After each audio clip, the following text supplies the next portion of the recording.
You live at low elevation. Your elk hunt is at somewhere between 8,000 and 11,000 feet. And if you've done this before, you already know what that means. At least the first few days of every elk hunt feels like your body's working at 50% of what it's capable of.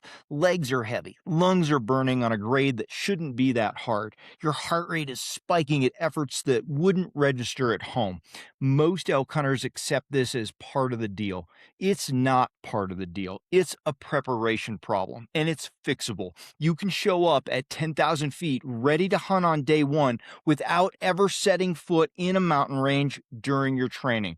The problem a lot of elk hunters have with elevation preparation is that they either don't train for it at all, assuming their normal activity level is enough, or they train hard in the wrong ways and show up physically broken instead of physically ready. Running a few extra miles in August doesn't build what the altitude demands. Neither does hitting the gym harder than usual the month before your hunt if it's not in the right way.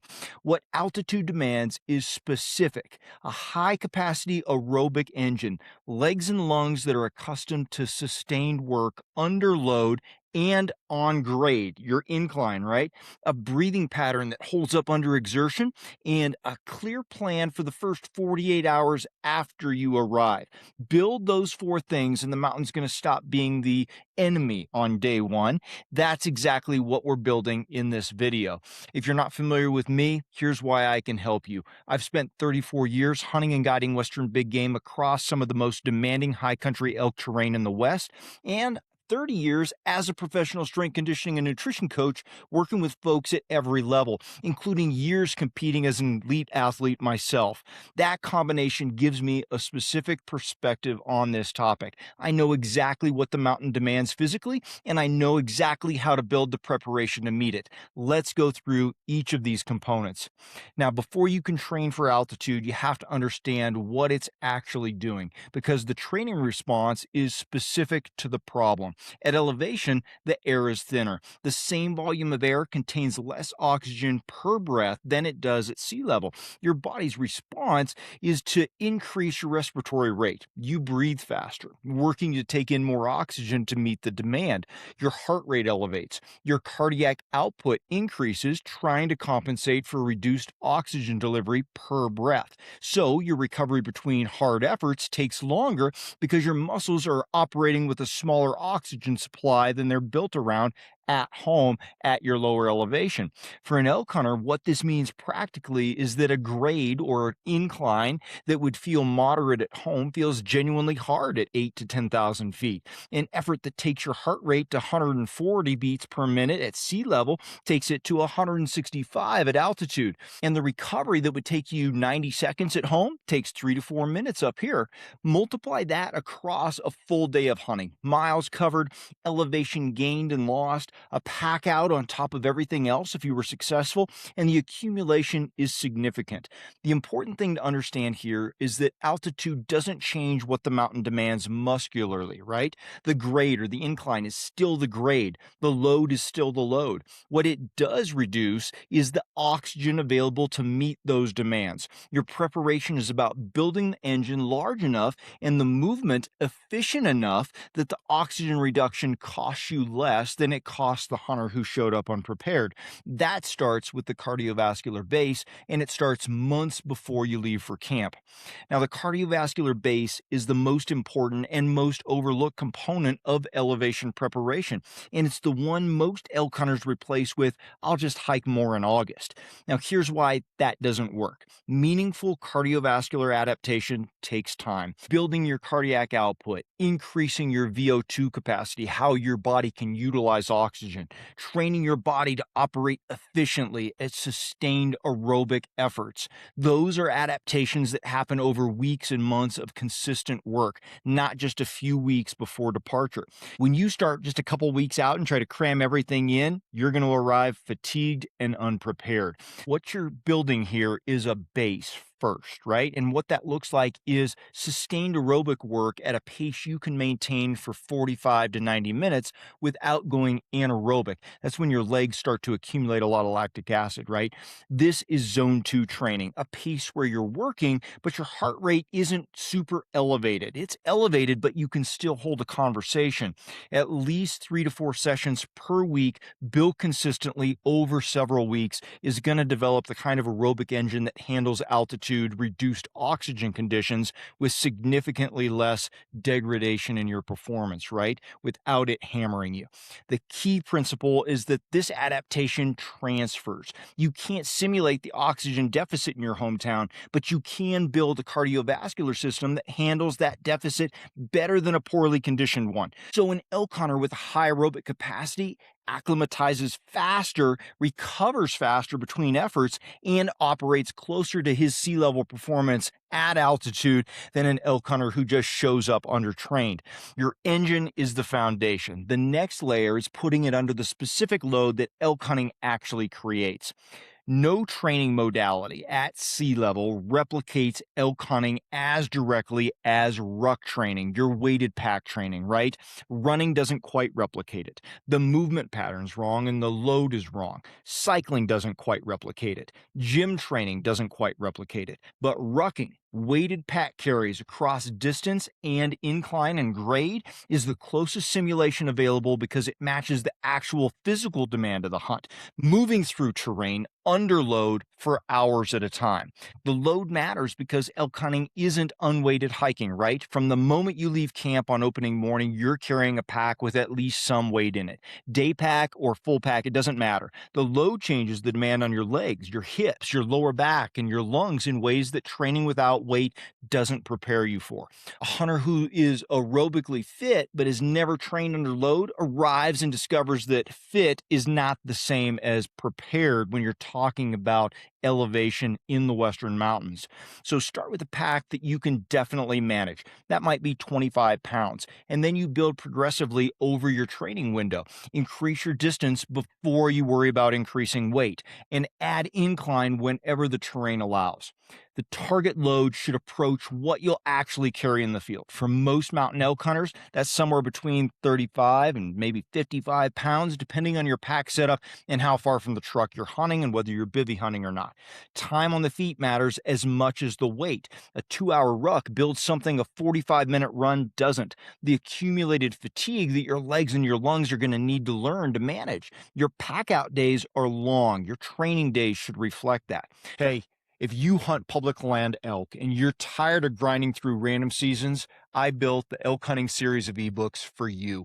Most hunters don't struggle because they lack effort. They struggle because they lack a system. And that's exactly why I built the elk hunting ebook series as a complete progressive framework for Western elk hunters who are done guessing and ready to hunt with intention. Volume 1 is going to be Foundations and Reality. I reset your mindset and expose the assumptions that quietly wreck seasons. In Volume 2, Finding Elk and Understanding Pressure, you'll learn how elk actually move under pressure so you can anticipate instead of react. In Volume 3, Terrain, Wind, and Position, I break down how to use landscape and thermals to consistently create opportunities. In Volume 4, Calling, Silence, and Pressure, sound becomes a decision tool, not an impulse. In Volume 5, Bow Hunting Execution, we're talking about close range strategy so you can finish your encounters. And in Volume 6, Late Season and Post-Rut, we're talking about how elk shift after the rut and how to adapt when others quit. This is a system built for consistency. This isn't theory. It's a structured system to help you find elk, read country, and make confident decisions every season. Buy each volume individually or bundle them all to save 50% off at backboneunlimited.com. Now, once you've built the load capacity, the next piece is building the grade or the incline. And you can't fully replicate high altitude oxygen conditions at sea level without specialized equipment. But what you can replicate completely is the incline, right? The grade. And grade is where a significant portion of the physical demand lives. Treadmill incline work is one of the highest value tools available to the low elevation hunter. At 10 to 15% incline, a treadmill puts your quads, your glutes, and position your cardiovascular system in a state that transfers really well into the mountain terrain. Add a weighted vest or a light pack, and the simulation gets closer. It's not the mountain, but it's definitely building the specific movement and energy demands that the mountain is going to apply to you. Stair climbing with a pack is an underutilized tool that builds exactly the step by step leg drive required in steep terrain. Stadium stairs, parking structures, building stairwells, any consistent vertical gain you can access builds the strength and endurance pattern that mountain elk country demands. Hill repeats, finding the steepest grade available to you and ascending it repeatedly, building both the uphill capacity and going back downhill, building that control that the mountain requires. Downhill is probably more damaging than the uphill for a lot of elk hunters, especially if they haven't trained for it. That eccentric loading on the descent is a major factor in how your legs feel on day 3 and 4 of a hunt, and it's something that flat training never addresses. The goal of all incline work, both the incline and the decline, is the same. Your legs and lungs have already climbed that grade before you ever leave home. The mountain isn't going to be new information for you. It's a stimulus they've already adapted to. Now, from there, the piece a lot of elk hunters completely overlook is how they breathe through all of this, right? Breathing is the one component that sits at the intersection of altitude physiology and athletic performance. And it's the one that a lot of elk hunters never even deliberately train. At elevation, your respiratory rate increases, and the muscles that drive breathing, your diaphragm, your intercostals, your accessory breathing muscles, are working harder than they do at sea level. So for a conditioned athlete, those muscles are strong and efficient. But for a hunter who hasn't paid attention to those or how he breathes under exertion, those muscles are going to fatigue fast. So when breathing muscle fatigues, movement breaks down, your heart rate spikes, and recovery between your efforts extends dramatically. So you're going to start stopping on grades that you would actually be able to walk through at sea level. Diaphragmatic breathing, your deep belly breathing that uses the full capacity of the lungs, is more efficient than the shallow chest breathing that a lot of people default to under stress. So training deliberate diaphragmatic breathing during your lower intensity work is going to build the pattern so it holds when the effort gets hard. By the time you're at 10,000 feet on a steep grade with a pack, your breathing pattern needs to be automatic. Another thing you might consider working on is nasal breathing during lower intensity efforts. That's another protocol worth developing. Your nasal breathing, just breathing through your nose, slows and deepens the breathing cycle, which is more efficient at altitude than mouth breathing at the same exertion level. So training your rucks and steady state work with nasal breathing when the intensity allows you to is going to help you build the discipline that carries directly into how you manage your exertion on the mountain. So this is the component that determines whether you stop every 50 yards or every 200 yards in a steep drainage. Train it deliberately. The preparation you've built only matters if you don't spend the first 48 hours after arrival undoing it. But most elk hunters spend 10 or 12 weeks building real preparation and then make every wrong decision in the first 24 hours after they arrive. And the single most common mistake I see is driving to the trailhead and going hard on day 1. You've built weeks of preparation, your legs feel good, your fitness is the best it's been, your attitude is a go. So you push, maximum effort, maximum elevation gain, long miles right out of the truck. But your body, which is not yet acclimatized to the oxygen environment it's in, spends the next 48 hours in revolt. Fatigue, headaches, disrupted sleep, poor appetite. Everything you built over the prior weeks gets undermined in the first afternoon because you didn't respect the arrival window. Arrive early if your schedule allows. 2 days before your hunt opens is probably a minimum. 3 is probably a lot better. The first day after arrival should be really light. A short walk at moderate elevation, aggressive hydration, making sure you're up on your electrolytes, good food, trying to get to bed early and get great sleep. Your body's making a physiological adjustment here, so give it the space to make that adjustment before you demand performance level from it, right? Hydration at elevation is higher than a lot of elk hunters expect as well. That dry air and increased respiratory rate is going to accelerate your fluid loss. So drink more than you think you need, starting from the moment you arrive, and balance that out with electrolytes. Sleep disruption is common in the first 1 or 2 nights at altitude as well, so don't mistake poor sleep for poor fitness. It's a normal altitude response that is going to resolve itself for most elk hunters by night 3. Respect that arrival window, and everything you built in training is actually going to show up when the season opens. Now, none of this works if you wait until 2 weeks out to start, right? These adaptations that matter, your cardiovascular base, your loaded movement efficiency, your breathing patterns, your grade specific, your incline, leg strength, all of that takes time to build. So I would say that you need a minimum of 6 weeks to give yourself enough runway to build them properly. The structure we build for our clients around this breaks into 4 phases. The base phase should cover at least the first few weeks. The priority is aerobic foundation building and getting your body accustomed to working under load. Zone 2 work that we talked about 3 or 4 times per week, rucking twice per week, starting at manageable weight and distance, incline work beginning to appear in the rotation during this phase.